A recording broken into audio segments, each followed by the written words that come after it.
By all accounts, may contain sporadic profanity and occasional innuendo because we're no longer bound by the constraints of the FCC empire.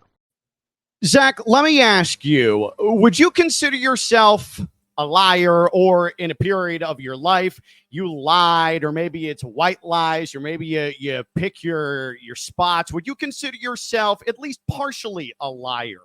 Yeah, of course, it have to be. You're a sports fan. You're a human being. You're going to be a liar to yourself at certain points about whatever the case may be. Yeah, of course I do. Yeah.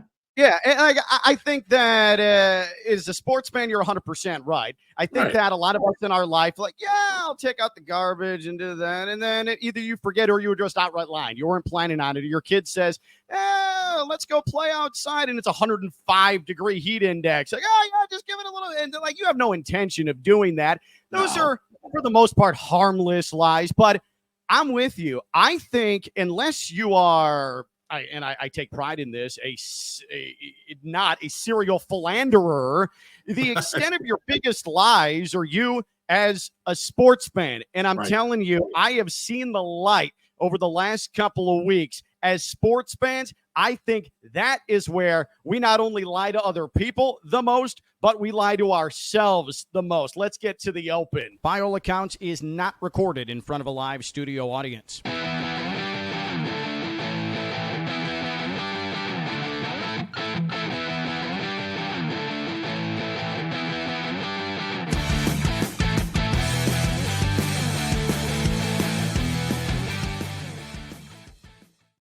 I think that the most honest you can be with yourself is if you can acknowledge that you just lie to yourself. By the way, happy damn birthday, man. How old are we? How old are we? 45 years old. Good God Almighty. What? I never even thought I would say that about myself. How about that I'd be 45? I'm telling you, it's superb genetics, though. Superb genetics. You've aged extremely well. Do you feel 45? Only when I wake up in the morning, first thing. But the rest of the day, I feel like I'm getting a little bit younger. And then right about when I'm about to go to sleep again, I age about 15 years. I'm about 60 when I go to sleep, 45 and change when I wake up, and somewhere in my late 30s the rest of the day. I love AARP in the morning into progressive limberness throughout the course of the day, back to nearing the coffin at nighttime. Hey, you know what? It's a process. It's all a process. I don't know if you and I are similar from this respect, Zach, but I've always sort of, even through bad moments with the network, I've always held to the thought that ESPN's the standard. That ESPN kind of dictates where all of the sports discourse goes. They're always best in class. They're the ones, even with controversy or personality clashes, or if one network maybe starts to do something a little bit better than them, or they make some seedy decisions. I've always gone through the belief that ESPN makes the person or thing, not the other way around. They're always going to be able to survive. Are you as pro ESPN as I am, or at least come off as? Yeah, I think. Listen, I mean, we grew up sports fans. We grew up loving sports. I'm sure anyone who ever wanted to see what the highlights were. I mean, 11 o'clock Sports Center growing up was my Bible. It was everything for me, and I knew that if I needed something sports wise, or if I needed the real news and not someone's rumor mill, it would be going to Sports Center. It'd be listening to Keith Olbermann and Dan Patrick growing up. It was Stuart Scott. It was this is the Bible of sports. I think I know where you're going with this, but I'll let you go there. What's changed recently is everything in the world, and ESPN has changed with it. Yeah, and so it does bring me to this. And, of course, yesterday evening, the Associated Press on Twitter at AP tells the story right there. Pacers beat Knicks 130-109 in Game 7 to reach the Eastern Conference Finals. The Knicks season is over. It's a Game 7 defeat, and now it's going to be the Pacers and the Celtics in the Eastern Conference Finals. The result is the result. Jalen Brunson fractures his hand. I already thought that things were progressing towards done deal with the Knicks. That sealed it off. Josh Hart had his abdominal problem. OG Anunoby was all banged up, and he was sort of just shuffling up and down the floor. the Knicks wore down. The Knicks grinded down, but I don't think that's the story for me from yesterday. I want you to watch this clip from ESPN NBA Countdown. This is their pregame show yesterday.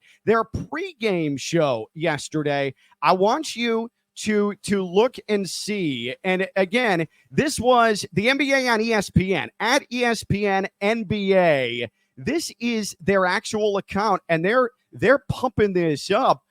Quote, it's electric. Everybody's coming to the Garden. Stephen A. Smith is feeling good about his Knicks going into Game 7.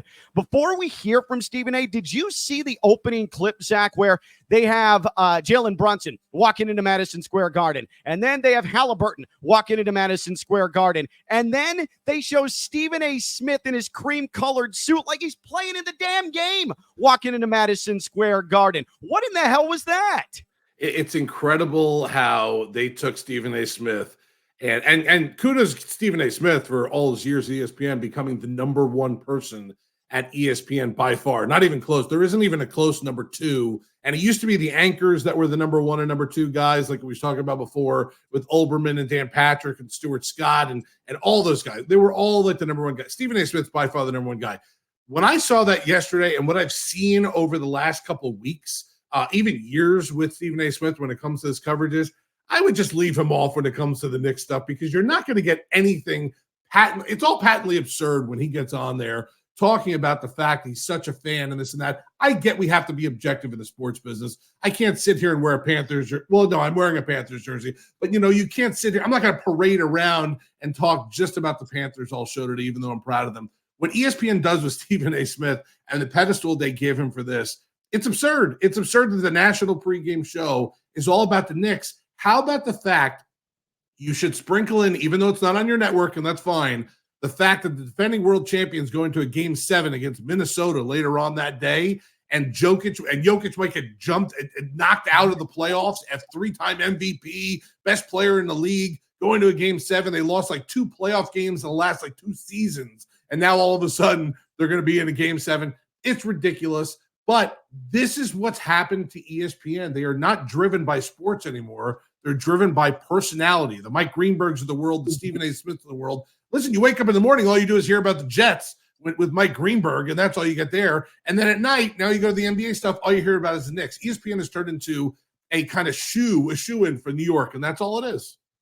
I think, though, the difference between this and the difference between Mike Greenberg, I don't see Mike Greenberg on NFL Countdown on Sundays, right? He's not part of the, or he's not on Fox or CBS. He's not on Monday Night Football Studio where he's supposed to be analyst covering the game. He's not cheerleading there. He's got his own little piece of cheerleading on the ESPN family of networks, and it might be annoying, but also just in modern day media, I don't think that it's inappropriate. This on a national pregame show, and we saw last year with the Heat Knicks in the second round. Stephen A. Smith is giving pep talks like he's Tom Thibodeau at their video board in studio trying to inspire the Knicks. One, it's corny and hokey. And two, it's completely inappropriate for that setting. And you include that with Jalen Rose last year making excuses for the Knicks because the weather was affecting them in Miami in an indoor air-conditioned sport. Like, these are the types of things that make me feel like and has caused me to pause and ask, am I lying to myself? Is ESPN really the standard? And maybe they are, but boy, like, that's embarrassing stuff. That's not good enough. I don't even know if that's Stephen A's decision. I think Stephen A has sense. I'm a Stephen A fan. Someone, though, needs to be an adult and say, hey, this isn't a good idea. Let's stick to hoops.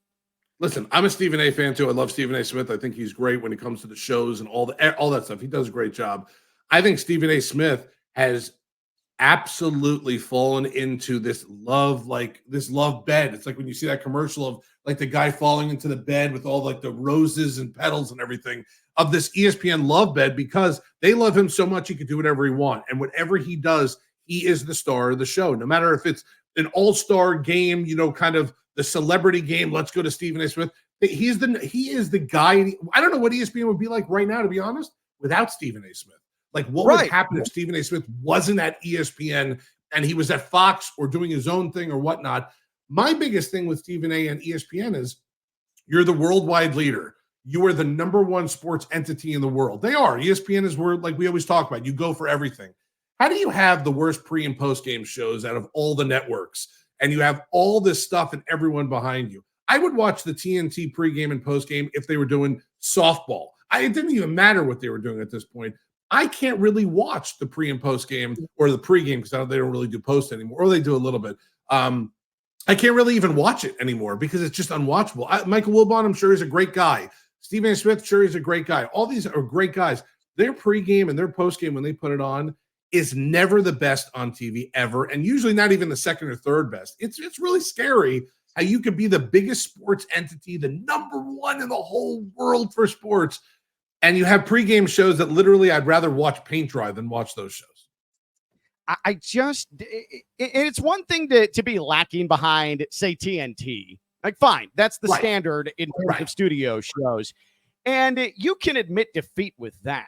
But when you have your not only one personality, but your main personality cheerleading for the team that's in the largest market in the country, while you've always taken on allegations that you kowtow to New York and the Northeast, it's almost disrespectful to the fan. Forget Pacers fans for a second. And I as a Heat fan, you as a Heat fan, we've seen this in action when the Heat take on the Knicks or the Heat take on the Celtics. This is nothing new to us.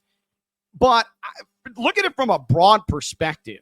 If you want your product to be taken seriously, especially your play-by-play product, and that's the most valuable entity in all of sports media, is play-by-play. More networks put more money than anything into the sports play-by-play realm. You're lacking behind the network that's ultimately going to lose, it appears, their NBA rights, Turner and TNT. And then you have your biggest personality cheerleading, your biggest personality, the guy who makes everything go cheerleading for one team. That's a credibility killer right there. That's the only way that can be consumed, I think. Right, and I think that's what's hurting ESPN more than anything is the fact that Stephen A. is their biggest asset, and he's awesome, and we talked about that a million times. You just can't have him out there doing what he was doing and then just have the spotlight on him the whole time. You can't. Right. Otherwise, go get someone. Go get a Pacers legend. Go get someone from India. Go bring on somebody that can be on the other side of the table. I think that's where TNT, even though it's Shaq and it's Barkley and Kenny Smith at times, they don't cheerlead for anybody. Right. Even if Barkley loves last night, if he loved the Pacers and Shaq loved the Knicks, there would be a healthy kind of conversation, a healthy debate on why this is better or why this is better. That's fine. When you do this and you have Jalen Brunson on camera coming in, Panda Jalen Brunson. Look at that outfit. Okay. Tyrese Halliburton's coming in. There's their best player, Panda. Okay. Let's get Stephen A. in his cream color. When you do that, you're you're just showing the world, okay, listen, we know we have this game coming up, but let's go to Stephen A. because he's a huge Knicks fan. Ooh, he's got Spike Lee. Bring Spike Lee on TV also. And I get it. You want to showcase the Madison Square Garden. Couldn't be a better place for a Game 7 in the NBA than Madison Square Garden. There just can't. It's the Mecca. It's Madison Square Garden. It's the whole kit and caboodle. That's fine. But it's a building. I'll give it credit. It's old. Ken Levicka has been in that building, folks, and Ken Levicka has and I get it. I've been there, done that. I know. Give them magical powers. You're right, and it's a cool place to have that game. But do me a favor, just give me the game. Don't give me screaming Stephen A. Smith beforehand, and then at halftime. I guess the best parts of this whole thing, and I'm sorry to Knicks fans out there, although I'm really not sorry, is watching Stephen A.'s reaction as this game is going on. And they show him at halftime or show him afterwards because beforehand he had a party, champagne bottles, and ready to go. Right. Game 7 in the Mecca. Look at Spike Lee. Look at John Starks. First off, I thought John Starks 2 or 3 times during that game was going to actually get on the court and have a technical foul for the Knicks. He's an AAU dad. He's the NBA version of AAU dad. That's what he is. That's a perfect example because there was 3 times yesterday, especially in the beginning of the game, when I said to my brother, who's a poor Knicks fan, who's in total – he's going to be in his house for about the next 3 days, not moving. Godspeed, friend. And I looked at my brother a couple times during the game. I'm like, dude, that fan is going to get you guys in trouble. And Josh looked at me in his John Starks jersey at my parents' house yesterday as we're watching, looks over to me and goes, dude, that's John Starks. I'm like, what the hell's he doing? Like, sit in the stands with Larry Johnson and Latrell Sprewell and Walt Frazier in his outfit. That's all I want to see is I want to make sure what outfit he's wearing. But, dude, sit on your ass. Give me a break at this point for that. So, yeah, the Knicks got what they deserved. That's the problem. They wanted this big party. The problem is they came out flat. They had 5 guys injured, and look what happened. But back to the Stephen A thing, you can't be the ESPN broadcast team and make it all about Stephen A. Smith. As much as I like him, you can't do that. You just can't. You're right. For anyone outside of New York, if you're not a New York Knicks fan, it was unwatchable. You're a Knicks fan, it was great TV yesterday. And I know like 8 minutes ago, I promised we'd see the pregame Stephen A. Smith, and couldn't find the clip. So here we go. Now we finally have Stephen A. And Stephen A. almost interrupted Zach. Hold on, Stephen A. Hold on. But this is the pregame show. This is not some random midday ESPN NBA show. This is the damn Game 7 Knicks-Pacers second round Eastern Conference playoffs pregame show where Stephen A. Smith acts as an analyst. And listen to this cheerleading. And by the way, I had no idea Spike Lee was completely bald. This was actually very jarring to me. But Stephen A. Smith, this is on ESPN's actual pregame show. About all of that, Stephen A. Smith, it is your moment. Please rally the Knicks faithful for a totally unbiased opinion of the outcome of this game. Oh, boy. Good luck with that.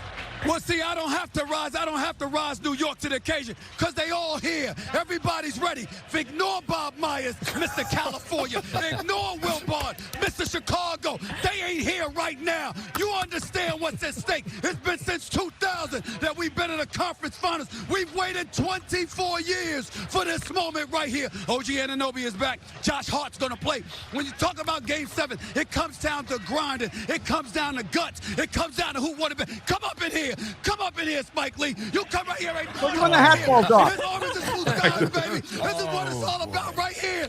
This is what we've been waiting for right here. It's Game 7. This is what it's about. Get the hat. The New York Knicks. It's about grinding. It's about guts. It's about heart. That's what games are. Clark just walked by. This is what it's about. This is what we waited for right here. One game, 48 minutes. Orange and blue skies, baby. Orange and blue skies. That is what it's all about, Bob. Well, God, in Game 7, I'm going back to my seat. Right. Is that equal times for anybody from Indiana? All right. So I heard we 80 times during that. Hey, Stephen A., he ain't suiting up. And here's the thing, TNT and Shaq and Chuck and ping pong balls falling from the ceiling and confetti and all the wild things they do, all that stuff's fun. This is just a slap in the face to the basketball fan. If it was funny, I'd acknowledge it, but there's nothing funny about that. And to me, the uncomfortable forced laughter of everybody back in the studios in LA they're watching this and they're all understanding what is happening right now. And again, I'm not trying to bag on Stephen A. Someone told Stephen A., hey, do this. This is going to be good for business. And Stephen A., he's his own man, but he's also a company man. That guy is ESPN. He's going to do it. I don't think Stephen A. is the one who's like, I've got an idea. Why don't I go cheerlead? They're going to give him a task, and he's going to do his Stephen A. thing because that's his brand. So, again, I'm not trying to crush Stephen A. What I'm saying is there's got to be someone at ESPN who looks at that and says, that's what we are for a moment like this? That sucks. Yeah, it wasn't a great look. And orange and blue skies. It's more like orange and blue tears this morning for all Knicks fans out there. It was uncomfortable, just a little uncomfortable watching that. But like I said, everyone outside, if you were a Knicks fan, you loved it. If you weren't a Knicks fan or a damn Pacers fan at that point, oh my God, if you're a Pacers fan, you're like, what the hell am I watching at this point? Am I watching MSG pregame show or am I watching the ESPN pregame show at that point? It's not the best look from ESPN. And I know that Stephen A. is a Knicks fan, and I know that I get it, and that's fine. And you want to brandish him out there. Give me the unbiased Game 7 stats. Just pour stats on me about Game 7 than that. Then the worst part about it was, and I feel bad for Spike Lee, I don't know if he goes around showing everyone that he's bald or whatever, But yeah, we saw it on national TV at this Does. point. I just haven't seen it, and I know that it was jarring to me. It was jarring. Right. I was like, oh man, there's no way he wanted his hat taken off. No way. It's like in the Scooby-Doo cartoons when they take off the Phantom mask and then you see the true identity. I had no idea that was coming. I was like Shaggy. That was extremely surprising to me. Runt row. So I just, that's the stuff that makes me feel like, well, I try to deflect all the ESPN criticism. I used to work somewhere where I worked under that 4-letter banner. I respect it. It's always the standard to me, but that right there, that's amateur stuff. Yeah, do that on a YouTube show like this. That's not for ESP damn N. And so maybe I've been lying to myself this whole time that ESPN, maybe the days of them being the standard is over. When have you lied to yourself as a sports fan? And let me ask you, Zach, when is a prominent time that you lied to yourself as a sports fan? Unfortunately, the lie is still going. And this is where this question hits hard with me. I'm a big football fan. I'm a huge Dolphins fan. I've been a Dolphin. I'm 45. Obviously, we've already gotten to that. I've been a Dolphin fan living in South Florida 45 years. I grew up with the Marino years. You know, I'm an 80s baby. I remember when Dan Marino took us to the playoffs every year, and it wasn't like, hey, man, are we going to make the playoffs this year? It was, hey, are we going to host the AFC Championship game down here in Miami? And then Dan Marino left. He retired. And the biggest sports lie I ever told myself was, we'll find another quarterback and get back to the playoffs. And I have been living. This is not the 1-year lie. I could tell you that I was lying to myself when I thought I'd be a Marlins fan forever after winning some World Series, or that Pat Riley's going to have this. Well, now Pat Riley's not a good example of that because he actually has done a pretty good job. The Dolphins brass, and them thinking to themselves that we'll be just fine with the Ryan Tannehills of the world and the 1 year of Chad Pennington and this and that. The lie I've been living is we're going to find another Dan Marino. We're going to get back into this. It's unfortunate because I'm sitting in the middle of it also. There's no end to this tunnel. And we're living in the tunnel right now, talking about another quarterback here for the Dolphins, which we'll get into at some point. But yeah, the sports lie that I'm kind of living in right now is we're going to be just fine. We'll find another Dan Marino. You know what's funny is I as you were talking about that, it occurred to me. I remember sitting at a Dolphins scrimmage during the preseason back in 2010. And I don't know if you recall this, but it's when Kyle Orton was available after his time with the Broncos was coming to an end. And Dolphins fans were chanting for Kyle Orton in this preseason scrimmage as Chad Henne is on the field. In a scrimmage. I mean, this was like a Saturday afternoon scrimmage, and it was a low point.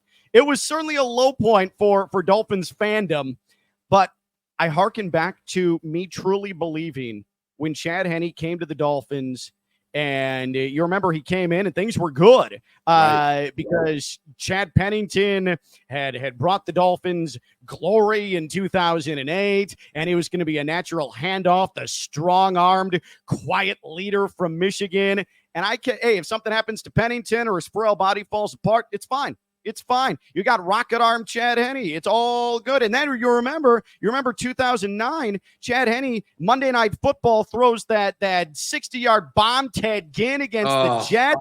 I mean, that's still one of the most electric plays the last 30 years with the Dolphins. And I remember telling people, and I was covering the Dolphins at the time on a daily basis, Chad Henne, there's your guy. That's your franchise quarterback. Right. Remember that draft with Jake Long and Chad Henne?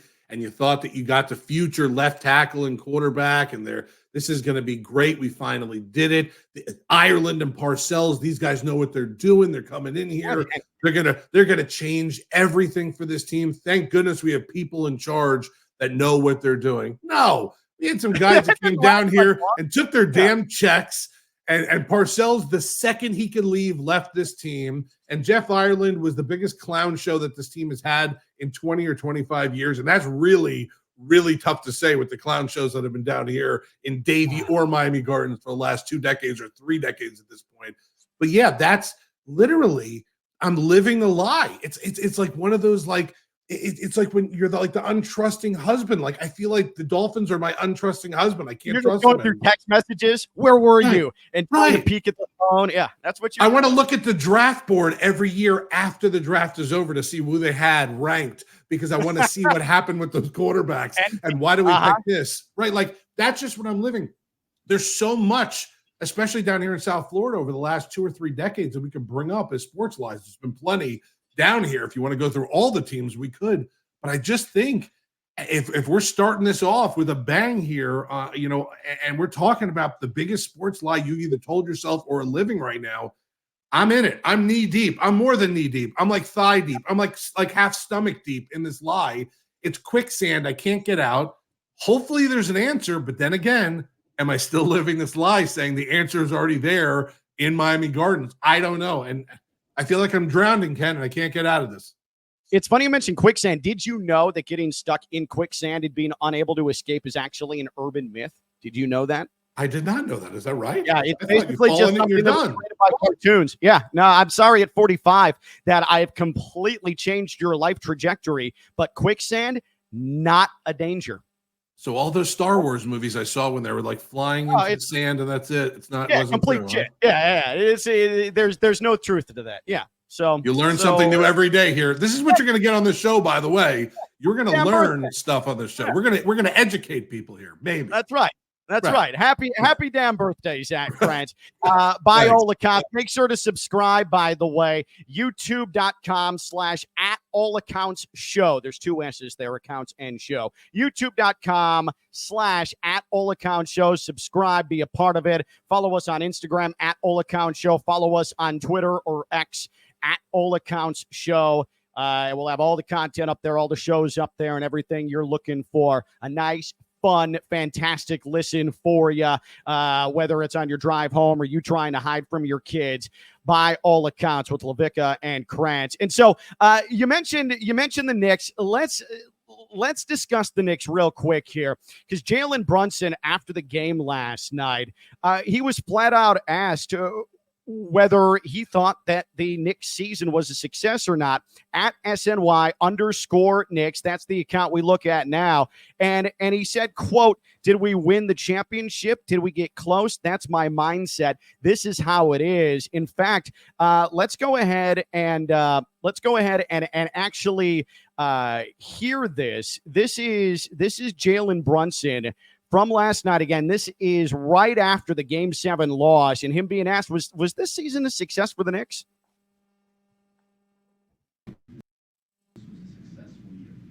Right. Why do you feel that way, and how would you evaluate the year? Did we win the championship? Did we get close?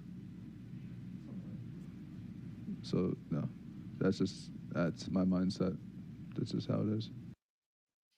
I think he's right. Yeah, I think he's right. And maybe I'm just speaking on this as a Heat fan. Maybe we're just looking at this from a Heat perspective, Zach, because second round exit in Heat world, that's never good enough. Ever. Maybe it was first year Dwayne Wade, but since then, that has not been good enough. Maybe it would have been good enough the year that Bam had the blood clots and everybody was depending on Dwayne Wade and James Johnson to bring them to the postseason the year after the Big Three came to an end. But in Heat world, where their standards, that's not good enough. Back-to-back second round exits, and Knicks fans being praised for the standing ovations to Josh Hart, the standing ovations to OG Anunoby, the standing ovations to their beloved Knicks, and then treated as if that's the type of treatment you get in New York. First of all, no. Second of all, plenty of moral victory fan bases give standing ovations at the end of a season when their team comes up short. That from Jalen Brunson, no. I expect more. We should expect more. This is why I can't fully hate the Knicks, because that guy is the leader. I don't know if that guy is going to lead them to a championship. I hope that guy doesn't lead them to a championship. But with a Knicks fan base that celebrates one postseason victory in the last 15 years. They're outside Madison Square Garden after a Game 2 win over the Hawks in the COVID year, standing on cars and climbing light poles only to get Trae Young'd the rest of the way. They sit there and bing bong and yell into phones after any random playoff win. Just a whole full-fledged collection of losers who have no standards. They should actually follow Jalen Brunson's lead. That's the good stuff right there. This was not a successful Knicks season. They came up short. They had this series in the bag. Forget the damn injuries. The Knicks failed. Jalen Brunson's right, and Knicks fans need to follow that guy's lead. You couldn't have said it any better, because here's the deal. I could always find a way. And in 45 years of me being on planet Earth, I could give you 100 different reasons why I hate the Knicks. My wife has been totally embarrassed at an airport when I saw Allen Houston and told him to go F himself. And I ran back to the car because this was just therapy for me, because I hate the Knicks. You saw him at the airport. Was this Miami? Was this Fort Lauderdale? Was this LaGuardia? Was this JFK? Ashley, my wife, picked me up at Fort Lauderdale Airport after a radio row that we always go to on all the Super Bowls, radio rows. She picks me up after not being here for a week. And I walk off, put my bags in the car, look to the right, and I see Allen Houston waiting for a car. And I went, Ash, stop the car. And she goes, why? Just stop the car. I think I know that guy. Put the window down, and I went, I'm not even joking, and this is embarrassing, but I'm doing it anyway. I looked out the window and said, Allen Houston. And he goes, hey. I go, bleep you. And I go, Ash, go, run. And we got out of there. And she goes, what was that for? And I'm like, I feel so much better right now than I did 5 minutes ago for telling Allen Houston. You had your wife commit a bleep and run. She stopped right next to Allen Houston so you could say, hey, F you, and then you frantically told your wife, drive. Like we just robbed the bank. I mean, Zach, I'll tell you this. I appreciate the message you sent to Allen Houston. I'm trying to balance it against the cowardice of then squealing to your wife, go, drive. Yo, there's a part A and a part B. Part A, good. Part B, totally cowardly. 100%. It was for my own personal therapy. I'll take any criticism I'll get from whoever hears this, even Allen Houston himself. I felt so good after I did that. Like we just won another championship down here in Miami at this point. But let me get back to it. I said to my brother, who is a Knicks fan, yesterday, after that game was done, this doesn't feel like a typical Knicks loss to me, because I can't find someone on the team I hate. I can't find someone on the, like I even said to Josh, my brother, I go, Josh, I'm like, Jalen Brunson, Dante, Josh Hart, like even Tibbs at this point. I'm like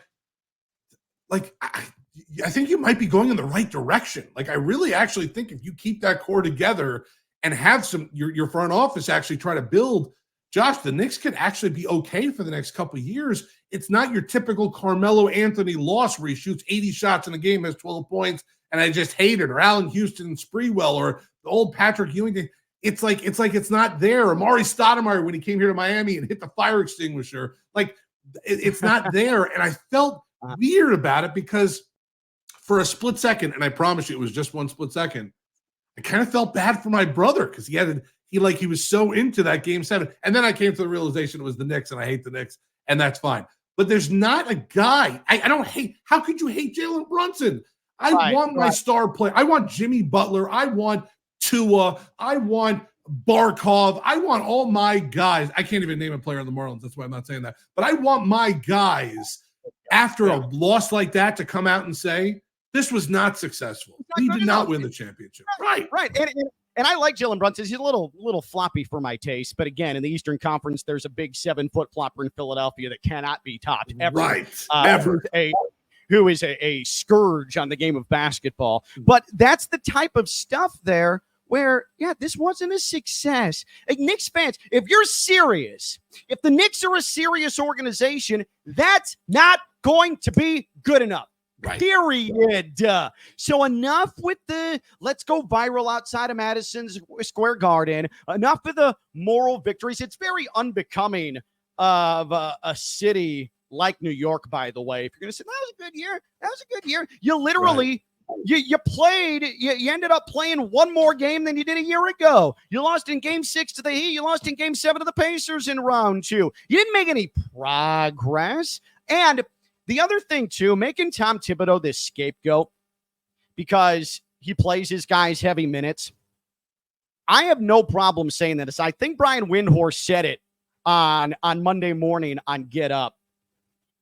Tom Thibodeau, if not for him, the Knicks aren't even in this situation. Correct. Because the Knicks' personality is grind it out, play defense, get after you, wear you down. With the personnel they don't have dudes. They don't have guys. They don't have transcendent talent. Jalen Brunson's good. There's other Jalen Brunsons in the league, however, and there's going to be more Jalen Brunsons that come into the NBA. Tom Thibodeau has put the Knicks in a place that they haven't been in decades. And these teams are better than the beloved D'Antoni, Carmelo, Amari Stoudemire Knicks of a snap of a finger of relevance. This team's better than that, and it's because of their head coach. So take it or leave it. The Chicago Bulls, they came 2 games from an NBA Finals and maybe a Derrick Rose ACL tear from being able to usurp the big 3 and go to the finals under Tom Thibodeau. Tom Thibodeau has brought the Knicks back to a place where you can start using the CH word when you talk about the Knicks other than chump. And I don't want to hear how they're worn down. This is the NBA. Come on. They can either take it or they can't. But it also sounds so soft. Our players are tired. Their bodies are worn down, and this is why we're not going to win a championship. Listen to how you sound with that. I'm tired of the modern-day NBA fan just automatically going to, they're tired. Anthony Edwards, he doesn't take games off. Anthony Edwards is in the Western Conference Finals, man. Anthony Edwards, by the way, I'm glad you brought him up because if you're an NBA fan out there, and this is not must-watch TV every time he's on now, I don't care if you're an East Coast person and he plays at 10:30 at night on TNT or ESPN. I don't care if it's on NBA TV in a 9:45 slot and you don't even know where NBA TV is. Find it. And watch this kid because he is the future of the NBA. There's plenty of good players in the NBA. I don't want to just take it and put it all on his back because that's not fair. I hate the Jordan comparisons. Don't compare anyone to Jordan. Stop it. The next time someone wins 6 championships in 8 years, then you can compare someone to Jordan again. Until then, stop it. This kid, to me, has killer instinct like Kobe, plays in games. Listen, he didn't have 45 points last night and they won that game. He played like crap in the first half and he was shut down. But you know what? When it counted in that third and fourth quarter and you're playing against a defending champion with a 3-time MVP on their side, yeah, he came through and played. He is incredible to watch.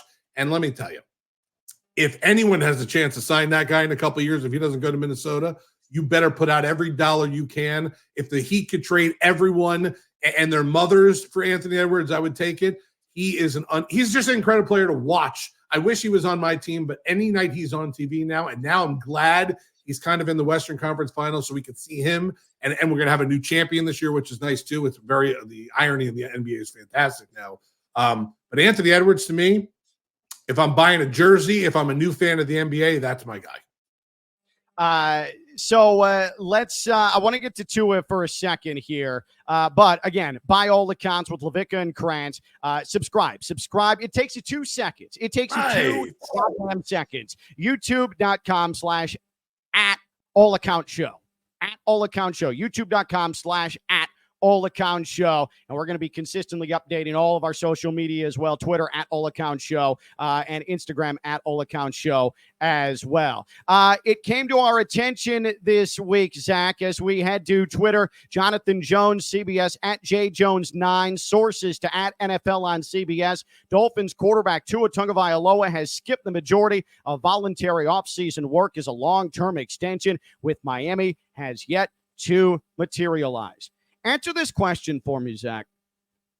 Where's the story here? Like, I'm failing to grasp the significance of Tua not showing up to voluntary with a V, voluntary off-season workouts. Am I missing something here? No, there's no story here. You know what the story is? He's getting his contract put together, and maybe he was working out with his own guys at the time. I don't think Tua was sitting And he's on been his out in couch. California. He's been out in California most of this offseason.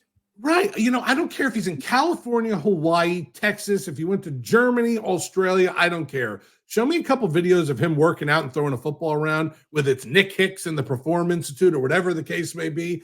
I don't care. It's voluntary. You know what? It's a story when they start OTAs and he doesn't show up, but he did.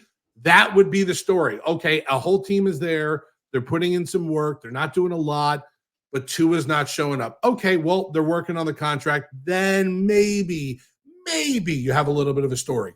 Go to all the other cities. How many teams are in the NFL? 32. Am I right with that number? Go to all the cities. And when the quarterback is getting in the contract negotiations and he doesn't show up to an involuntary workout, who cares?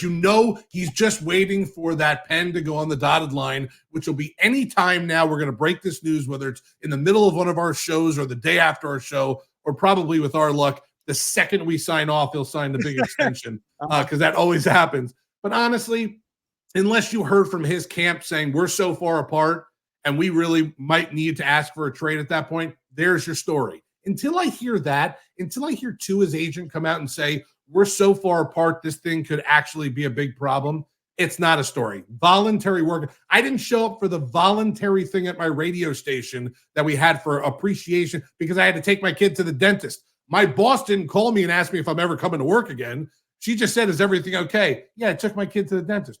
Cool. Have a great day. We'll see you at the next time. Big bleeping deal. I find it perplexing, and I need to add this for context. I used to be the president of the Tua Tagovailoa fan club in Palm Beach County in the Treasure Coast before I was impeached and then removed from office. But I am generally going to back Tua no matter the situation, no matter what's said, no matter the criticism. I'm going to back Tua. Now, am I full-fledged, wool over my eyes, going to follow him as if I'm a disciple of his to his final days? No, I'm not going to do that. And I also want the Dolphins to be very smart with his money and not just say highest paid quarterback in the league. But there is something about Tua that brings people to the absolute extremes. And I've been trying to figure out for years why this is the case. I don't know if it's the Alabama thing. I don't know if it's the Jesus is my Lord and Savior thing. I don't know if it's the doesn't throw a bullet thing. People are just sick of the discourse. I don't know what it is, but people go to these extremes. If he throws an incompletion, what a pile of shit. Right. If he has a 300-yard game, see, that's the best quarterback in the NFL. Nobody can find common ground when it comes to Tua, and we're seeing it here with his contract because you said it, Zach. This happens every year with every quarterback who's in a contract year. They hold out or they don't show up to voluntary workouts or they skip OTAs. If Tua skips the upcoming OTAs, you know what? It's fine because everybody else does it. It doesn't mean that there is this cavernous rift between the Dolphins and Tua that's not going to... Guess what? Tua's going to play quarterback for the Dolphins in 2024. I'm going to break the news for you right here. Restructured, extended deal or not, Tua's going to be under center for the Dolphins in 2024. Want to know why? Because he's under contract. Okay. Right. So all of this hair pulling and this teeth gnashing and this nail chewing, it's needless. This isn't news, but you know what's going to happen, Zach, is the media, they know what's click. Oh, so of course. Anything that Tua does or doesn't do, Tua didn't show up to voluntary workouts.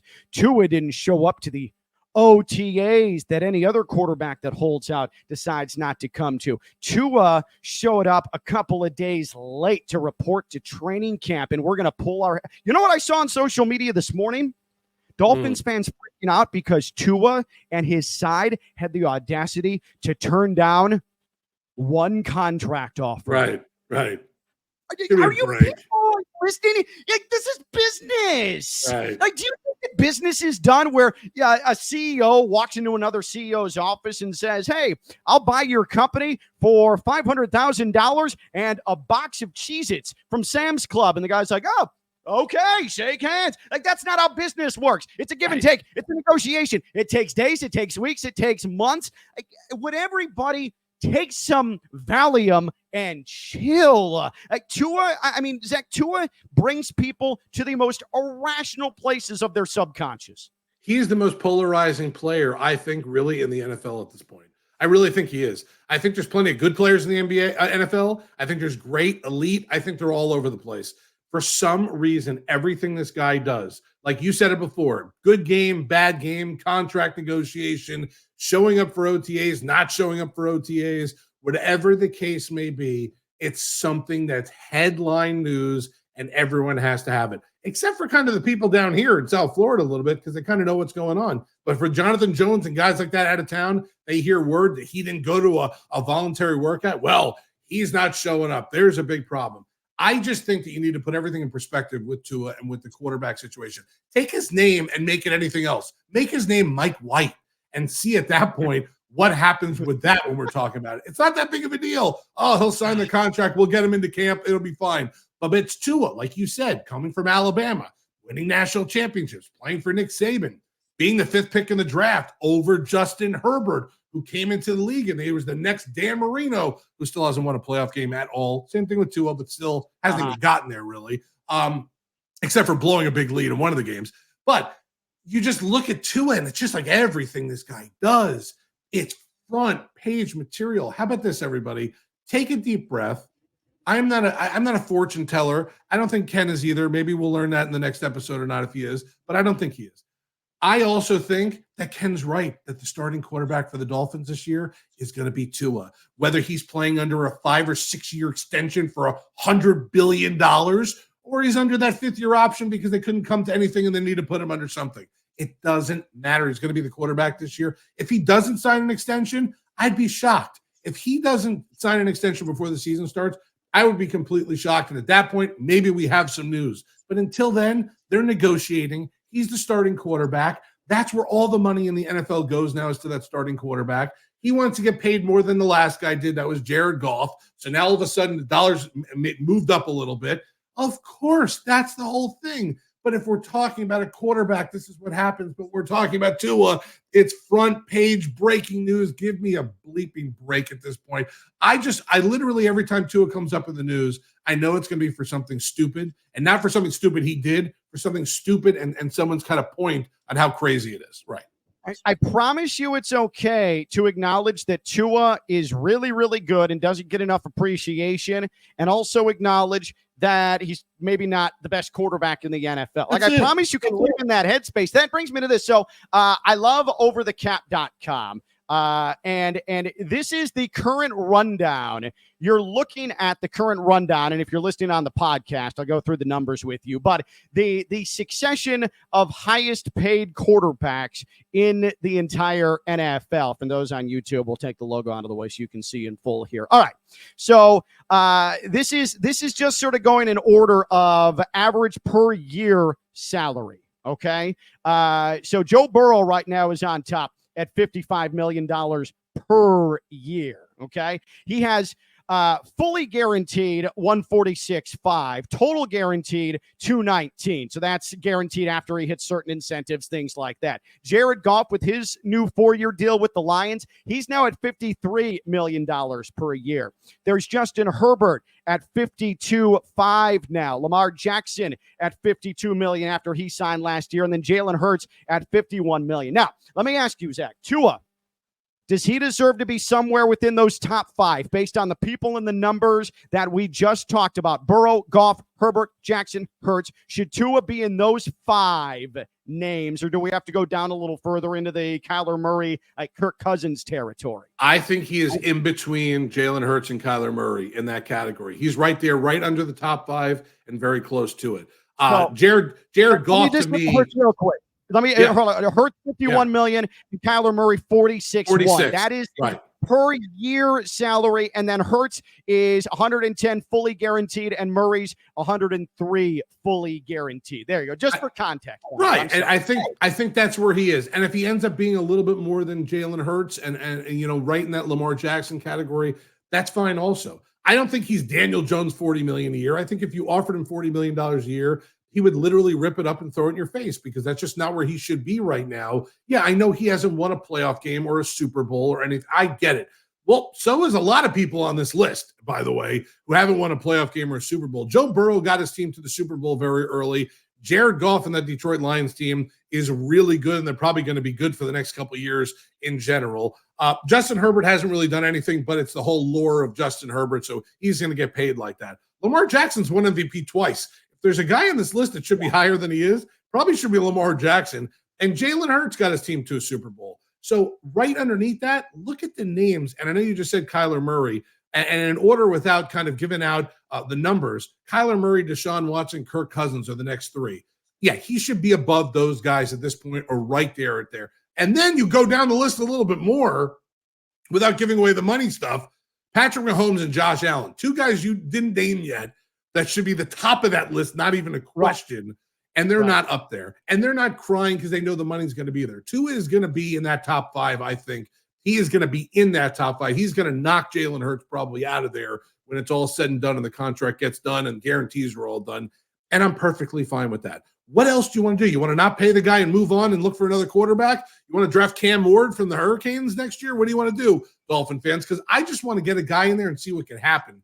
And if Mike McDaniel, who I trust right now, not trust 5 years from now, but trust right now, says that Tua could be the guy in his offense, I have to put a little bit of faith and trust in that. Maybe it's my blind faith and my fanism of being a Dolphins fan for this long, but I'm going to ride with that. But if you don't pay this guy 48, 49, 50, 52, $55 million, what do you think is going to end up happening? Someone else is going to pay him, and it's not going to be the Dolphins. So what are you thinking out there? And by the way, fans, I can't believe we're going to pay him $54 million a year, $55 million a year. It's not your money. Shut up. Let Stephen Ross worry about that. And Tom Garfinkel, when they're selling F1 races in the Miami Open to get some more revenue in that stadium for that team and for everybody. I don't care. It's not my money. Pay the guy and let's stop worrying about it at this point. I just feel like there is. I agree with you. Between Hurts and Murray, that's probably where I would put Tua. I think Tua is going to end up making between Lamar and Jalen Hurts. And I would think Jalen Hurts is at $110 million fully guaranteed. I could see Tua at like 120 because Lamar Jackson's at 135, 120, and then a ton of incentive-based total guarantee money because he's got to stay on the field, and you want him to keep putting up numbers. The durability is what limits Tua.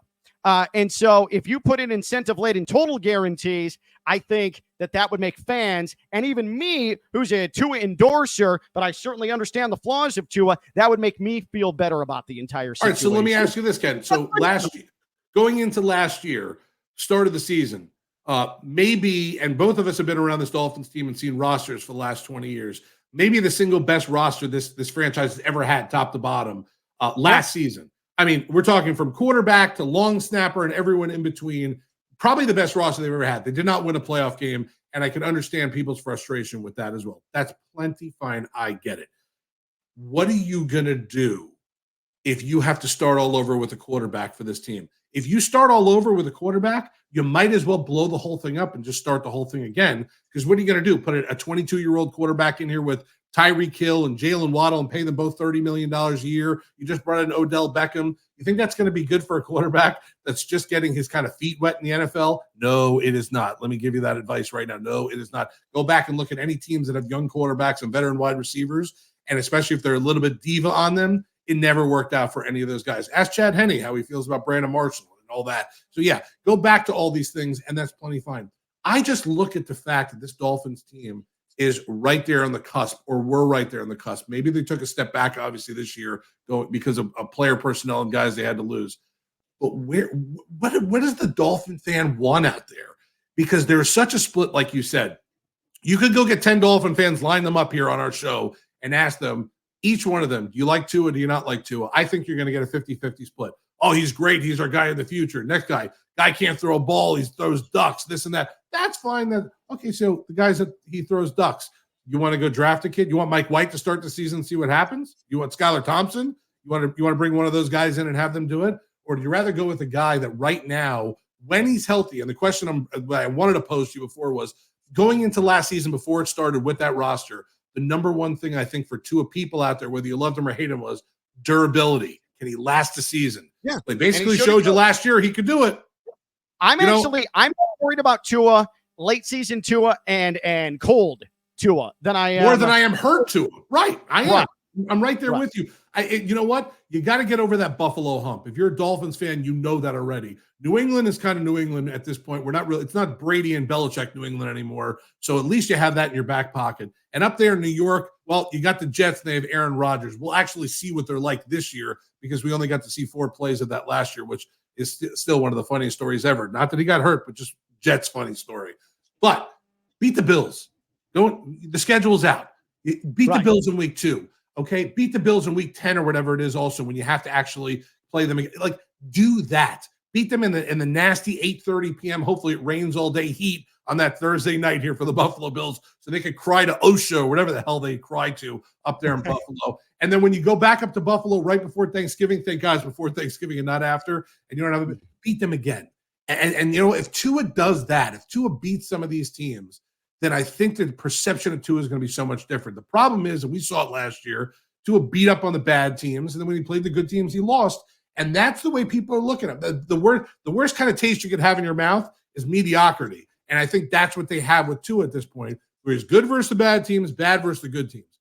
That needs to change. And luckily for him and this Dolphins team, it's going to happen in the first 6 days of the regular season when they have 2 games, including that Thursday nighter.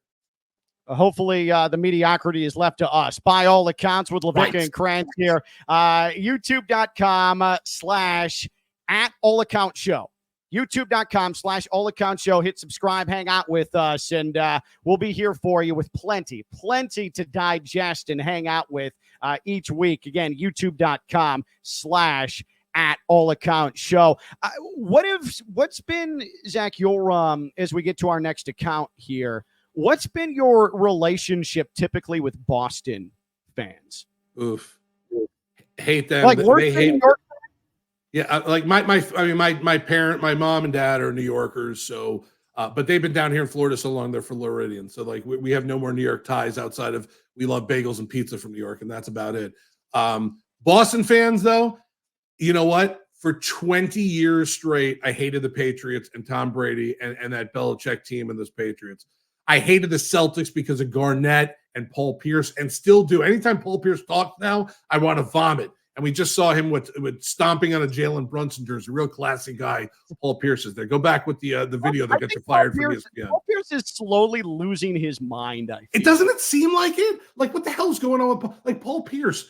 You're a Celtic fan? Fine. You bleed Celtic green. I get it. Even though you played for like 10 teams and at the end of your career and you sucked on all those teams at the end of your career. That's, whatever the Hall of Famer Paul Pierce wants to throw out there, that's fine.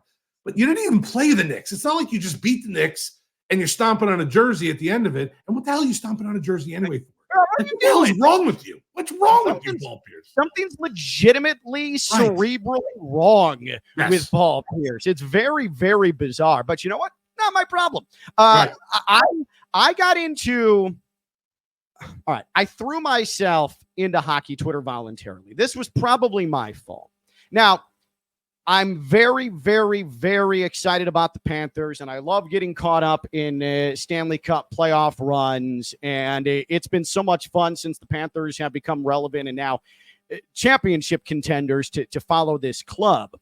I'm not a tune in to 82 Panthers games a year type of fan, but I'll certainly carry the trash talking torch when necessary, when there's a lot of skin in the game, such as, well, now.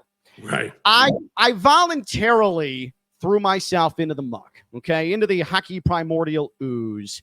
And so this is probably my fault.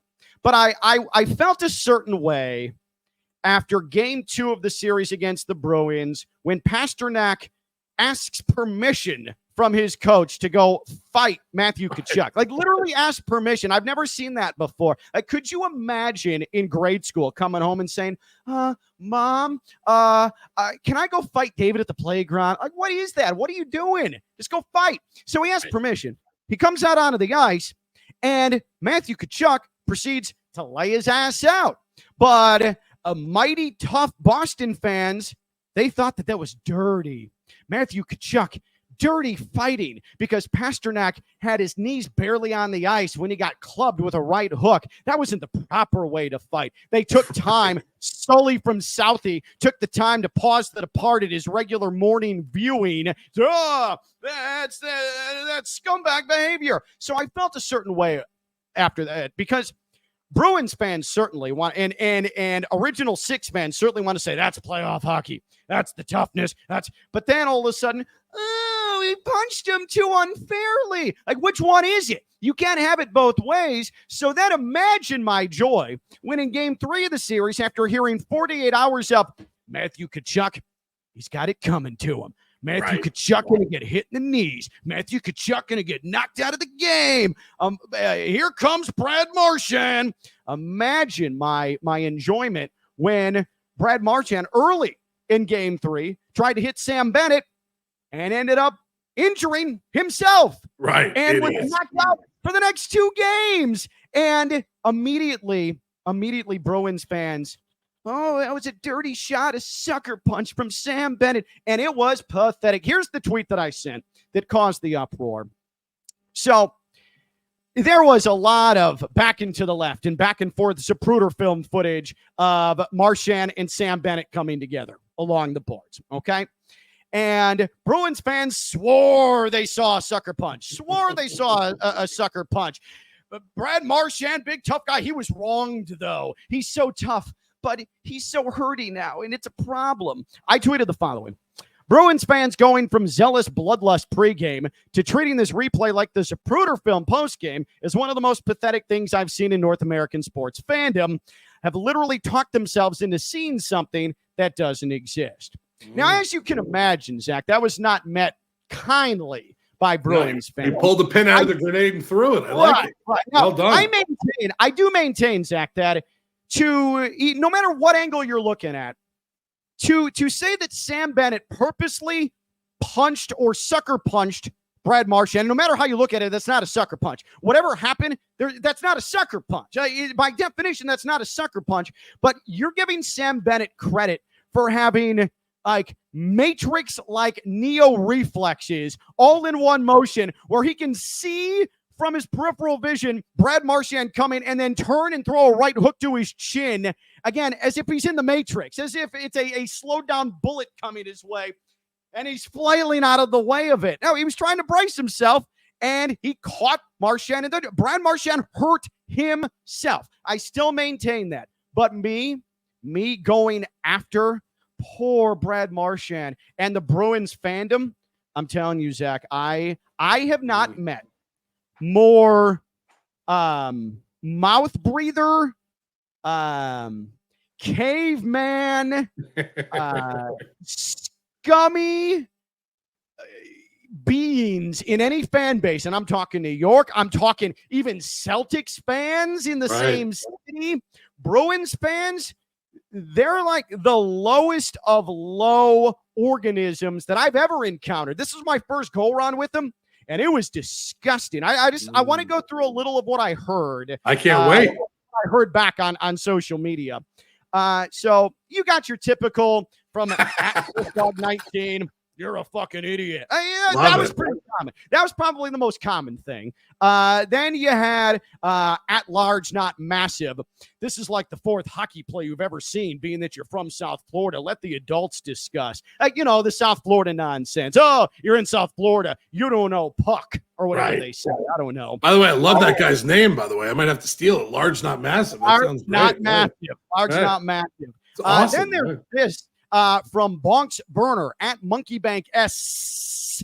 Yeah, maybe you should stick to broadcasting random college hoops games because holy cow, you know nothing about hockey. Bonks, random college hoops games. Right. I called the 2023 Final Four, Dick. Hey, that's not random. That's not random. Don't trash talk me with nonsense like that.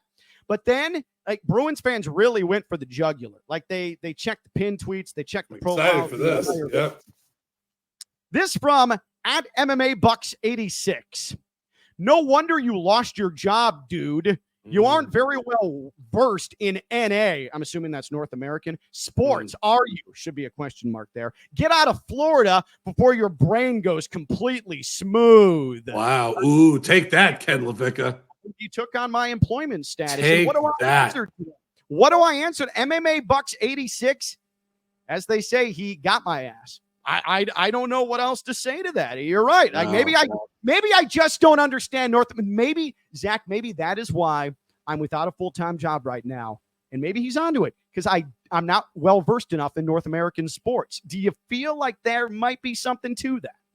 I think your brain has went completely smooth, and that's exactly what happened. At that point it has been smooth completely. Listen, I love it because these are the same people, by the way. We could probably go back and check all these Twitter handles. These are all the same people that said that Caleb Martin tried to break Jason Tatum's leg in the first round of these same people. Oh, well, completely this guy does this all the time. Shut the fuck up. Seriously. Boston people. Absolutely. Like, you guys have won 1 million titles in the last 30 years. You complain about everything that goes on in the entire world when it doesn't go your way. I mean, give me a break. Go back and watch this stuff. And by the way, North American sports, like, give me a break about that too. You're going to throw that out there like it's a big, like, okay, so hockey's Canadian, and like, these are the kind of people on social media I love because they're telling you don't know what you're talking about when most of them have no fucking clue what they're talking about. And that's the best part of it. Oh, it was a cheap shot. Oh, we saw the replay. It wasn't really a cheap shot. Well, it certainly looked like a cheap shot. Okay, well, how much further back do you want to go on this before we get to the actual truth? Are you still the same person writing the Tua is not showing up to camp letters also? Like, give me a break with this. It's pathetic when that kind of stuff happens. Although when someone goes back and does research, and goes back to your pinned tweets and stuff like that, that's when they know they really don't like you. When they go back to pin stuff. That's my favorite stuff. When someone will find a tweet that I sent 10 years ago, bring it up and say, oh, I thought this is the way you thought. Yeah, 10 years ago I did. 10 years ago, I also didn't have a kid and a mortgage. And now look what's happened in 10 years. So give me a fucking break about that. I have never encountered a nastier and even Philly? Have you ever dealt with Philly people? I have, but Boston's taking the reign of the nastiest now? Yeah, like this was just so, and again, like I can take it. It's not like I'm like feelings were hurt, but I encountered so many waves of dumb. It was like a never-ending tsunami of hard-headedness and stubbornness. And we started all this talking about when have you lied to yourself as a sports fan? I mean, Bruins fans were absolutely lying to themselves the entire series about their team's chances against the Panthers. The Panthers were so overwhelmingly better than the Bruins. And if it wasn't for Swayman in goal, this thing would have been over in 5. And it would not have been a close 4 straight wins for the Panthers to close that thing out. So I can't stand the fan bases. And this is, I think, what bothered me most, that preach toughness. And we're going to go kick some ass. We're going to come get some revenge. It's just going to be. He hit him first, and he hit him. Look at that. I can't. Oh, we're tough. We're rugged. But wait a minute. He sucker punched our guy. Well, it really isn't a sucker punch. It was close to a sucker punch. Like, you're such bullshitters. Right. You can't say, we're going to take Kachuk's kneecaps. Go get him, Marchand. And then Marchand hurts himself trying to hit Sam Bennett, and it's Sam Bennett hurt Bradley. It doesn't work like that. Can't do that. It's ridiculous. It's absolutely ridiculous. Fan bases are ridiculous in general, but I found it that Philly and Boston have been the worst. And not only that, speaking of Panthers, now we have to deal with the New York people. This is going to be fun. I honestly hope the Panthers beat the brakes off this team, and just so the New York fans can just cry for another week at this point, because now that the Knicks are out, everyone in that city will have Rangers jerseys on, whether they were rooting for them or not, because they're playing the Panthers, or if they were going to play Boston or Philly. If they could beat up on one of those other marquee cities, Philly, Boston, or Miami, even though we're in Sunrise, that point would be fantastic at this point. If if the Rangers somehow could blow this series against the Panthers and the Panthers get there, oh, this is great. And them being the 1 seed, Panthers on the road, this is going to be so much fun. I love the fact that the Panthers road possibly to the Stanley Cup, whoever they do play in the Stanley Cup Finals, if they make it there, would be Tampa, Boston, and New York. Oh, I'll swim in a pool of all their tears coming up in here in a couple weeks. Oh God! Well, while I go and become more well versed on North American sports, why don't we take a look at our next account here? ESPN PR, May 15th at ESPN PR. No more speculation. The 2024 NFL schedule releases here. It was Mina Kimes, Dan Orlovsky, Marcus Spears, Adam Schefter, Kevin Negandhi breaking down the NFL's full slate of games, including every Monday Night Football game with a 2-hour prime time special. 2 hours for a schedule release. The NFL has certainly achieved something that I never thought was possible, and that is doing whatever the hell they want and nobody pushing back, because there is no single solitary need for any human being to subject themselves to 2 hours worth of television programming about a schedule release for a season that is 6 months away. Yet here we are, and nobody's batted an eye at all. I think it is unbelievable what the NFL can do now on any day of the week, whenever time of the year they want. If they have something, they put it on TV and they get viewership. They put it not only on TV, they put it on multiple channels. The NFL draft is 3 days long and it's on like 5 different channels, and everyone gets good ratings from it. It's unbelievable. What the NFL puts on OTA recaps, and they get 2-hour shows on it. They put on the damn combine, and I'm watching the combine of dudes wearing underwear and running. The NFL owns sports TV. There's no one even close. And I will tell you this before we even move on with the subject. The NBA now trying to put the NBA draft on for 2 days. Please don't do that.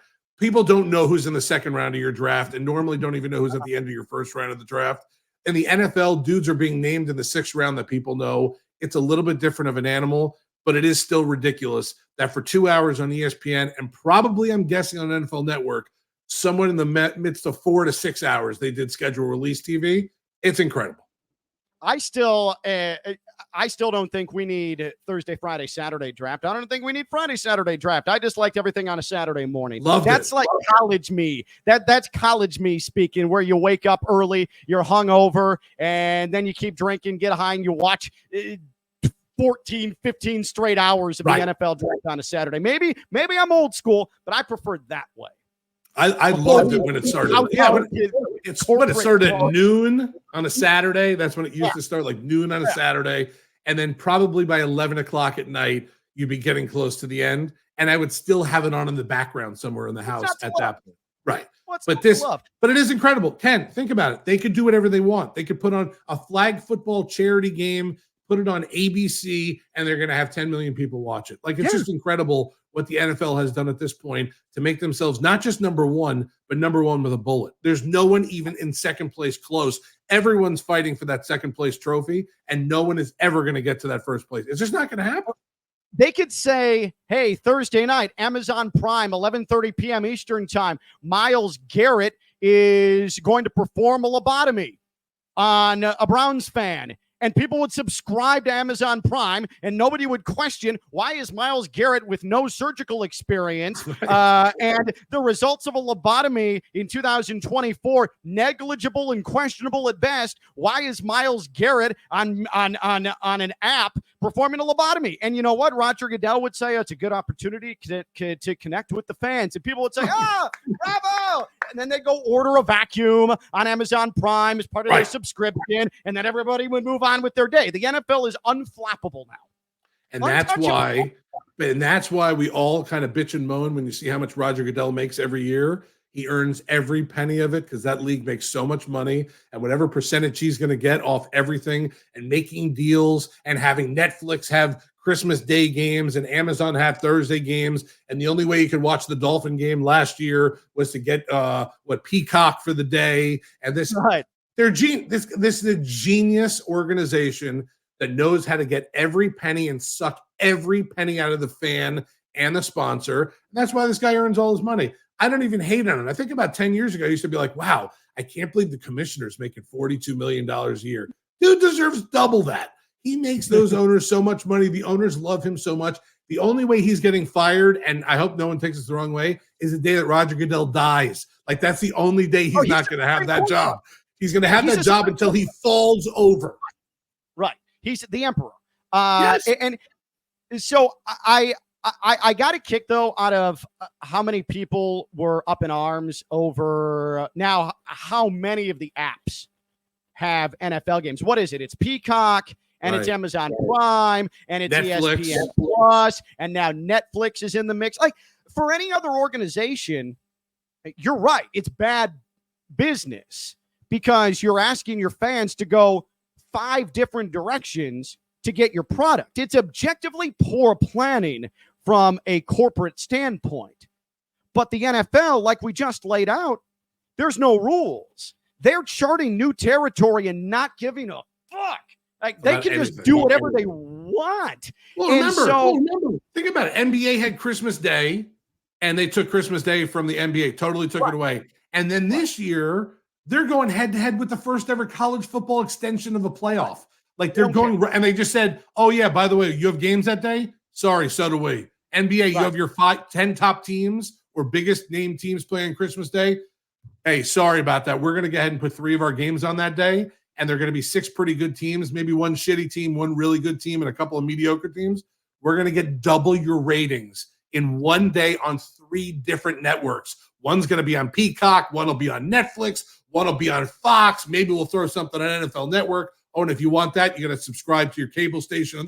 They don't care, and they're going to get everyone. If the NBA, NHL, MLB, or anyone else tried to do something like this, it'd be a flop. It would never work. You're right. It would never work. Can you imagine? And they did that on Apple, right? With baseball games and stuff. Oh, Apple's got that.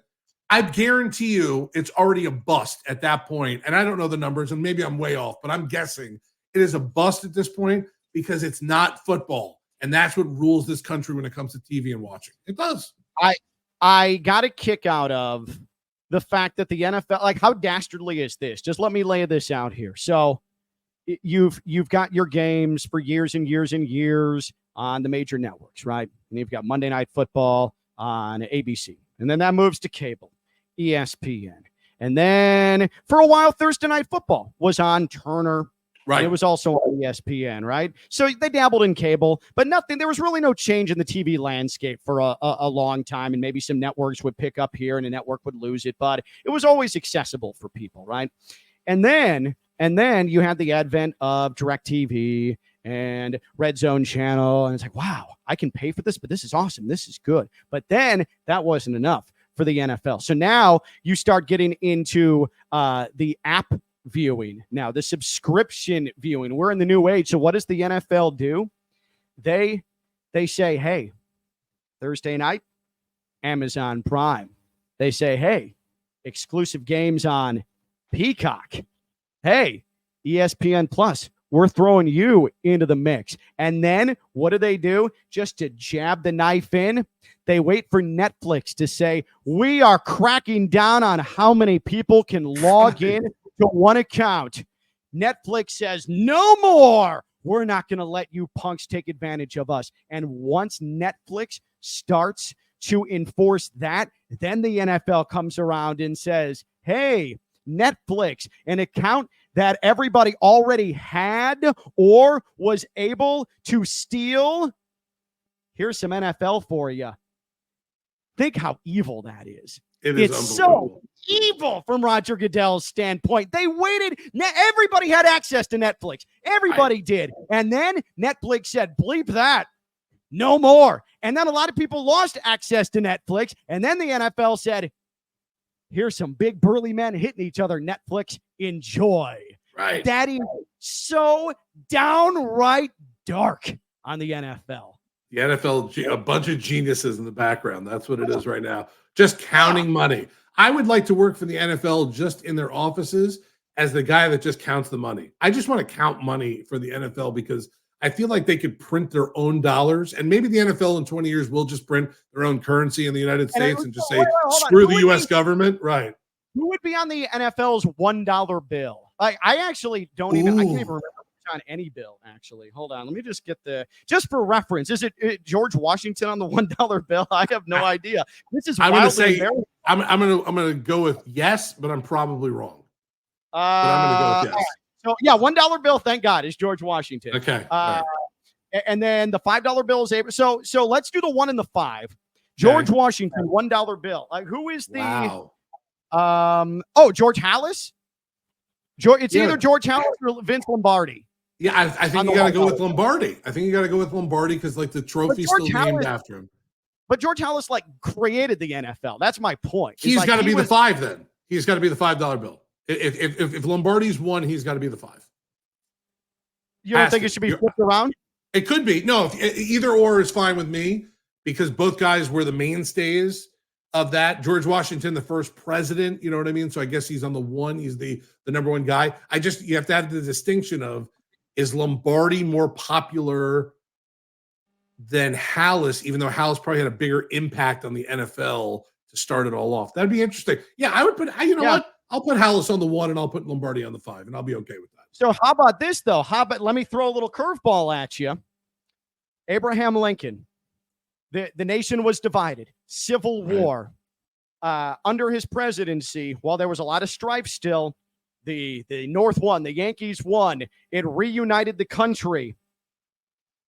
From a completely different perspective, Pete Rozelle, commissioner, when things came together, the AFL and the NFL became one. Maybe in the spirit of Abraham Lincoln and unity, Pete Rozelle is on the $5 bill of NFL money. How about that? Okay. You sold me on that. But then I guess you got to put, but then I think you got to put Lombardi on like the 100 then. Like if we're going to do that, he's got to be like the 20, is too like, the 50 is rare because no one really has $50 bills. It's either like the 100 or the 20. Sure. I would put Lombardi on the 100 and then we can pick like almost like on the 20 and the 50. You know, like just we do need some players or something. I wonder, or we can come out with digital NFL money, and we could just make it Tom Brady. Right. Yeah. Like if we were gonna have like tokens or something like that, it's got to be like Brady. Like we have to have some sort of Brady kind of. Call it token. Hitcoin. Hitcoin. Wow. Well done. Hitcoin could work. Oh, God. It is so stupid. Yeah, I like that, though. I like the NFL money. So again, for all of you listening or watching right now, just to recap, the NFL is so powerful that it's going to come up with its own currency at some point. And the $1 NFL bill, we've determined that that George Hallis is on the 1, on the 5 in the spirit of bringing unity. Abraham Lincoln occupies that spot on the American currency. We're going to make that Pete Rozelle because he reigned over the eventual NFL once it became one when the NFL and AFL merged. And then we'll put on the $100 bill out of respect for Vince Lombardi. Right. He'll be on the $100 bill. And then Tom Brady's going to be the face of our failed NFL digital money venture, Hitcoin. I like it. I'm actually okay with that at this point. The 20 and the 50 will work on. And then you got to find really someone obscure, like a name that like you're like, whoa, yeah, I forgot all about that for the $2 bill. Like the $2 bill is going to be like, it's got to be just someone obscure. I couldn't, if you told me my life depended on it right now, goodbye world. I don't know who's on the $2 bill. Yeah. But now I've got to wait. Hold on. Who is on the $2 bill? Sorry. I just want to make sure because that's going to bother me. It's Jefferson. I know. What time does Jefferson get on the bill? Would never have been able to tell you that in a million years. No, you would be executed. I would have told you. I would have said it was Thomas Edison before it was Thomas Jefferson. Oh man, Dave Thomas. Real quick, I want to go to an account here at CJ0. Mike Malone, the Denver Nuggets coach, last night was not happy at his press conference. Season's over. That's what's hard. Fuck being up by 20. Stupid ass questions. He was not happy at all. Zach, let's play a game. Let's play a game here. And the name of this game is good response or bad response. good response or bad response right here on By All Accounts. This is where Zach judges whether or not in a post-game press conference this is a good response or a bad response. Mike Malone being asked the question about how tough it was to lose last night with a 20-point lead in hand in Game 7 of the second round in the Western Conference. Zach, here we go. Good response or bad response? How hard is it just to absorb a loss like this after going ahead by 20? Next question, man. The season's over. That's what's hard. Fuck being up 20. The season's over. You don't understand that. The season's over. It's hard. Stupid ass questions. All right, Zach. Good response or bad response from Mike Malone? I'm going to go a little further and say that was a shitty response. I mean, give me a break. I mean, the guy asked you, so we didn't word maybe the question. You did lose. You did blow a 20-point lead, and you're the defending champion.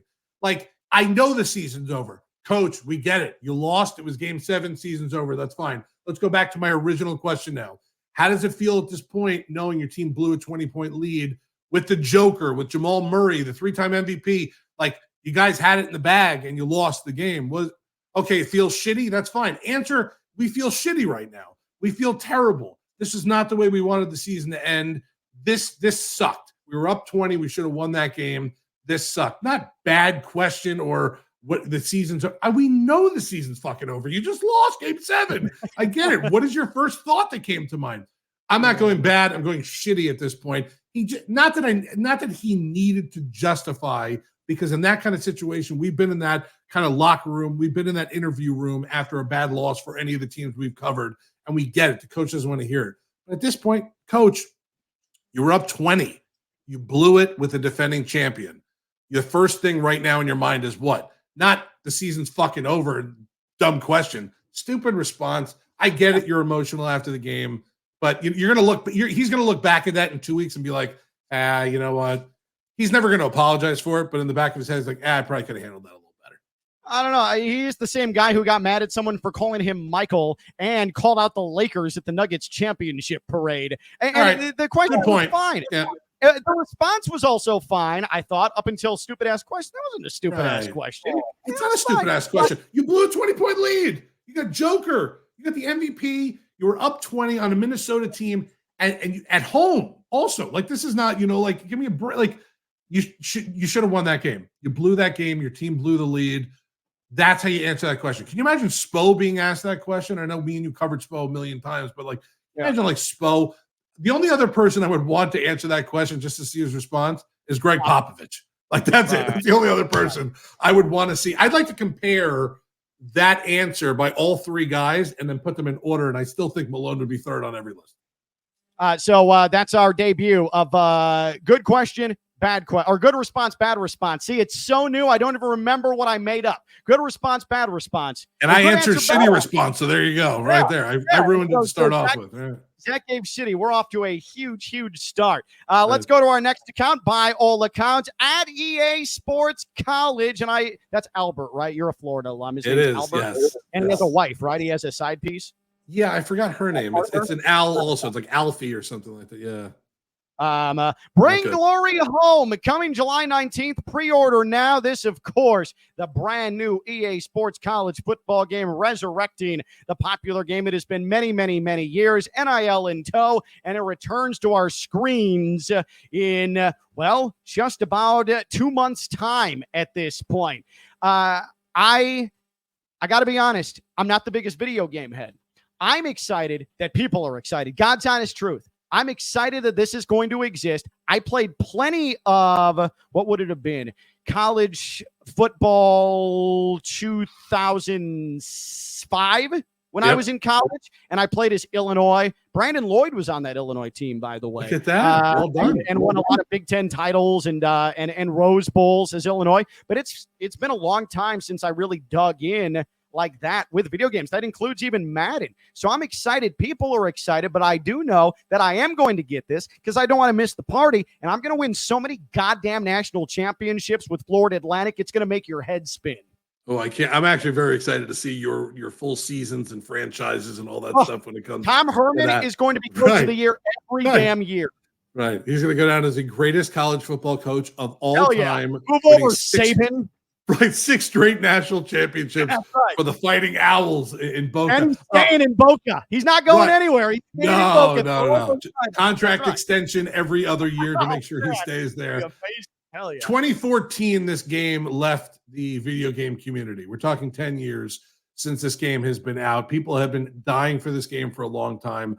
I'm a video game guy. I can't play video games a lot because obviously I have children, a kid now and this and that. But when I get the chance every once in a while to put on Madden or the NBA game, I think my NBA game is like 20. Like that's how far back before I bought a game. But I will tell you this. The excitement level for me in this is right up there at 100%, if not more. There's only one problem that I just found out last night as I was writing notes for this. It doesn't come on the system I have. Wait, what do you have? I have an Xbox One. I have an Xbox One. I thought you had in television or something. I have actually in the other room an old Nintendo and a Sega Genesis hooked up in the old. So because I got to play Shinobi every once in a while. I like Shinobi. The hell is that? I don't even know what that is. You throw nunchucks and stuff. I'm all over the place. I'm a karate master in that room. I don't even know how to explain whatever else goes on in that game because it's just so old. But this is how I found out last night because my wife said to me, listen, I know it's your birthday and this and that. I know you and your brother have been talking about that game. Let me pre-order the game for you. And I was like, you know what? That'd be awesome. That'd be a cool present. I'll take that. You can't get it for PlayStation 1. Right. But that's the problem. I went to go pre-order and I'm like, wow, what is... Wait, did you think it was available on PlayStation 1? I thought it was available on the Xbox that I have or the old PlayStation I had possibly. I think I had a PlayStation 2 or 3. Yeah, of course I did. No, it doesn't work like that. No, you can't have an Xbox from 15 years ago and think that this is going to be made for that. I know. So I don't know if I could go out and buy a whole new system. I can't. I don't play video games enough. Unless we're just me and you are gonna start a Twitch account and start making money off playing video games against each other. I don't know if I could do that. Right. It might come to that. Hopefully we can find some absolute just bottom of the barrel human beings to pay us to play video games for them. I'm all in. That's I'll wear your shirt. You could have the NASCAR stuff with all your sponsors all over my arms, and I'll play your video game all day long. But I'm just so sad because I thought I had at least a system that was close to being able to handle that game. I guess I don't. And now all my dreams of having Tebow and playing with old school, a Gator team or something like that, right out the window. And I woke up this morning very sad. I'm telling you, you can afford a new PlayStation. I'm telling you. I know times are tough. I feel it. My budget is tight. Right. What I'll tell you is that you can afford it. And if not, you can borrow my PlayStation that I don't use all that often. And I'm here for you. But again, your 2002 PlayStation ain't going to work for the brand new EA Sports college football game. Well, it comes out on PlayStation 5 and I have a 3 and a 2, so maybe I could just... Yeah, I've got a 5. I can let you borrow it. Yeah. Until you steal one for your own, right? You can borrow mine, and it's fine. I'm gonna have to figure something out. I might have to just sell all my old systems so I can make $30 back and put a down payment on a PlayStation 5. You can make a tenth of what it costs for a PlayStation 5. Right. You should pawn off the rest of what you have in your other. My wife's gonna be so happy. I'm gonna come home and be like, "Look, I got the PlayStation 5 from all the stuff I traded in. Great. How much did it cost you outside of the trade-in stuff? Oh, $450, and then all the stuff I had to trade in with it." Oh, man, that is so funny. Oh, God, I love that. I absolutely I'll tell you this before we go finish this topic. This is the most anticipated video game that I've seen on social media, people waiting for this. I think, and maybe I'm crazy, at least in the last 10 years since it left, and maybe possibly ever because of social media now, that people are so looking forward to this game coming out and playing with that Hurricane team you loved or that UCLA team, whatever the case may be. People are really looking forward to this. I'm really excited to see how they handle NIL in the transfer portal. Are we really just going to be playing a version of Madden with free agency and the draft instead of I figure it's an easy transition for the Madden people to just say, okay, sure, let's not call free agency. let's call it the transfer portal. And NIL, we could call it something else. Like, I just feel like it's an easy transition for them to just make the graphics a little better and just kind of move those pieces around. It's going to be fun, but I just wonder, like, can you get NIL deals in this? Can I take the offensive lineman out for steak at the steakhouse? Like, how's that going to work? I just wonder who's going to be better at being able to develop players in the new college football game. Actual Mario or digital Mario? Because I'm going with the latter. You know what? If Miami's not good in this game, oh, man, the Miami people are going to go crazy. Oh, my God, are they going to go nuts? The most realistic chance they have at a national championship, though. By the way, are you going to ACC media or ACC kickoff? Sorry, ACC. Is that were you doing? I don't think ACC, but I think I'll be going to a couple of them over the summer, including, like, normally the Orange Bowl, we go out to the ACC, we go out to SEC and Big Ten. And last year I went to SEC and Big Ten, which was great outside of Saban blowing us off. Although Kirby Smart gave me 10 minutes. That was nice. Yeah, that was nice with Kirby Smart. And Big Ten, Harbaugh blew us off, but that's because all the allegations. Oh yeah, well, Harbaugh always. I've been to Big Ten multiple times, and Harbaugh always, because he's Harbaugh. He doesn't. Right. The whole thing sucks. I was just wondering, because it would be nice to catch up with Mario. No, I'm not really sure Mario likes me that much. So even if I could catch up with him, it probably would be one of those that's fake handshakes, and that's it. Right.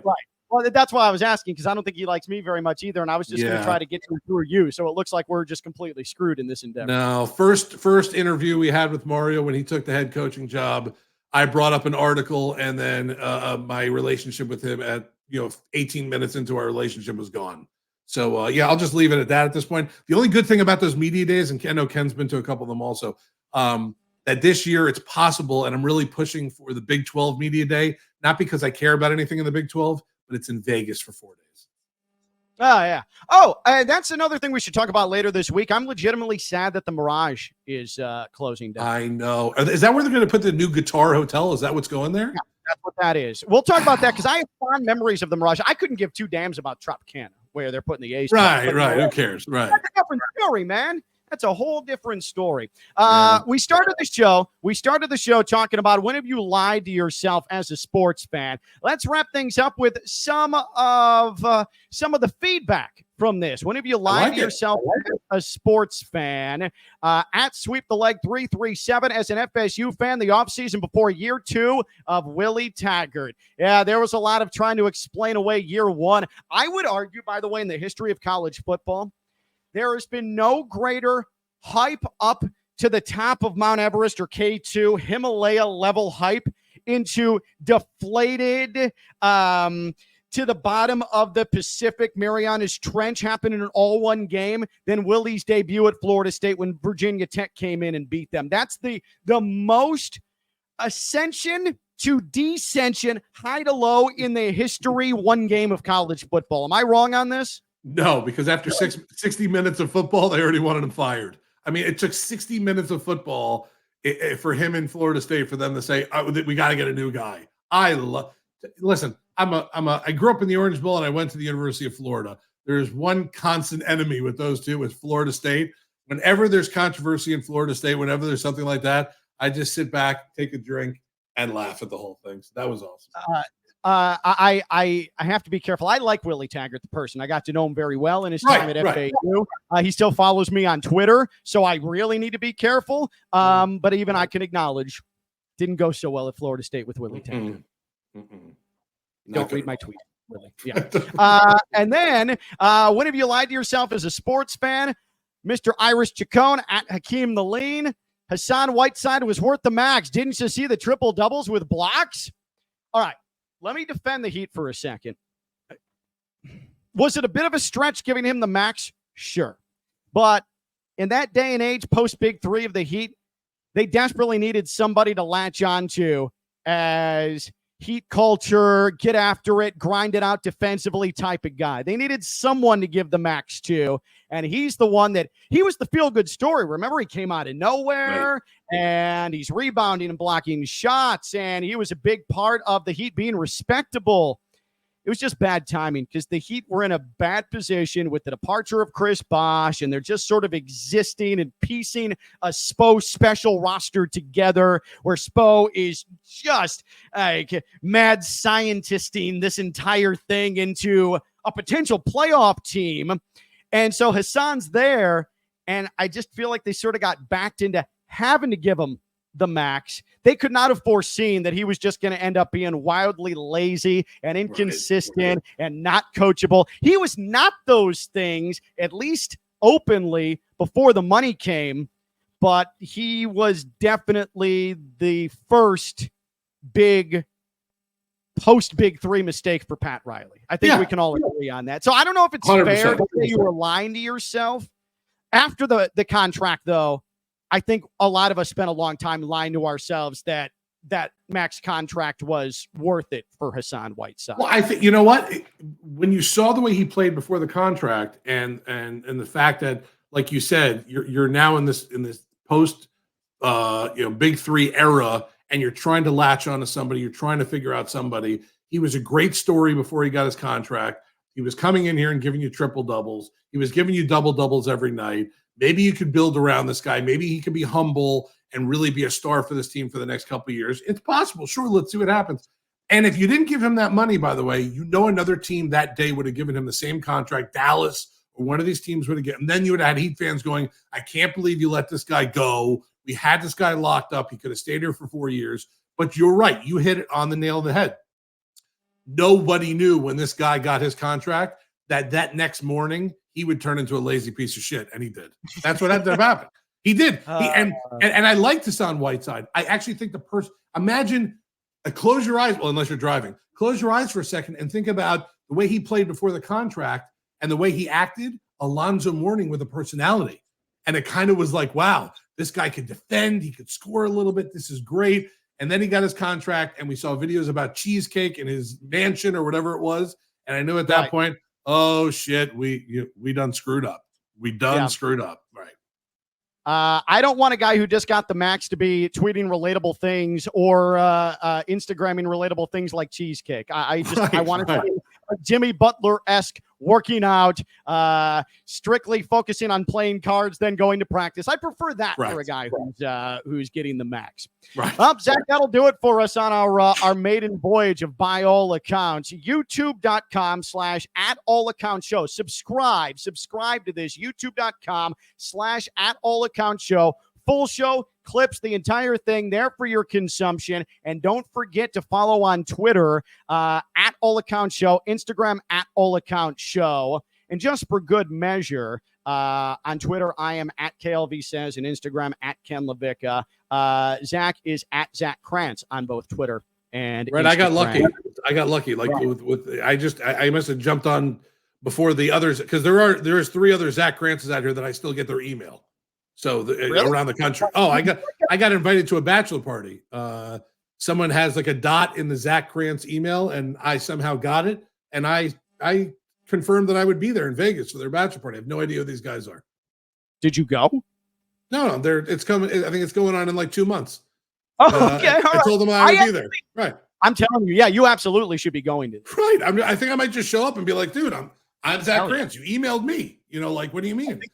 It's one of their buddies. Don't even tell them that you're not that Zach Krantz. Just show up. Hey, what's up, guys? They're like, who the hell are you? Zach Krantz. You don't recognize me? Who am I rooming with? Which one of you guys am I rooming with? All right, let's go. Who's my roomie? Who's my roomie? Right. Who wants to get some play? Yeah. Let's go. Right. I love that. I think that is. I think we're on to something, Krantz. I think we're on to something. By the way, again, happy damn birthday. Thank you. 45 years old. I hope you have a great birthday. And then we're doing this again Friday. Friday's the plan. We're going to be back on Friday, and we are going to set you up for the 3-day Memorial Day weekend with what? Don't know. We don't really plan ahead, but I promise there will be something for you. Okay? Zach, enjoy your birthday, buddy. Thank you, Ken. I appreciate it, my man. That is Zach Krantz. I am Ken LaVicka. This has been By All Accounts with LaVicka and Krantz. YouTube.com/@AllAccountsShow. Talk to you later in the week.